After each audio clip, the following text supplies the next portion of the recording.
Herkese merhaba arkadaşlar, kanalımıza hoş geldiniz. Uzak şehrin yıldızı olan Ozan Akbaba imkansız aşka inanırım ama hiç başıma gelmedi. Kanal D'nin sevilen dizisi Uzak Şehrin Yıldızı Ozan Akbaba bir yandan Bak Postacı Geliyor filminin beyaz perdede boy gösteriyor. Ünlü oyuncu hem Uzak Şehir macerası hem de yeni filmi ile ilgili çok özel açıklamalar yaptı. Kanal D'nin reytingler rekormeni dizisi Uzak Şehrin Yıldızı Ozan Akbaba Bak Postacı Geliyor filmiyle beyaz perdede boy gösteriyor. Yönetmeni Yüksel Aksu'nun babasının Osman Aksu'nun hayatını anlattığı filminde başarılı oyuncu Akbaba ile projeyi konuştuk.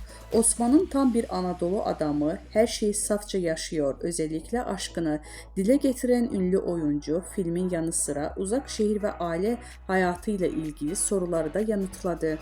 Güzel bir yolculuktu. Senaryo iyiydi, ekip iyiydi, çektiğimiz şehir çok güzeldi.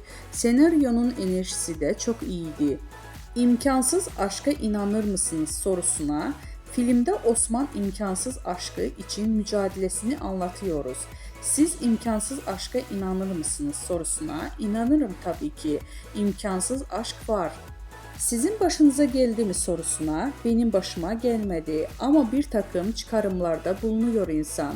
Çünkü dünya üzerinde bir sürü imkansız aşk hikayesi var. Hatta bazıları çok destani ya da çok masalı. Onlarla yola çıkmak, evet, imkansız aşk var ama aşk güzel yapan şey zaten tek kişinin yaşıyor olması.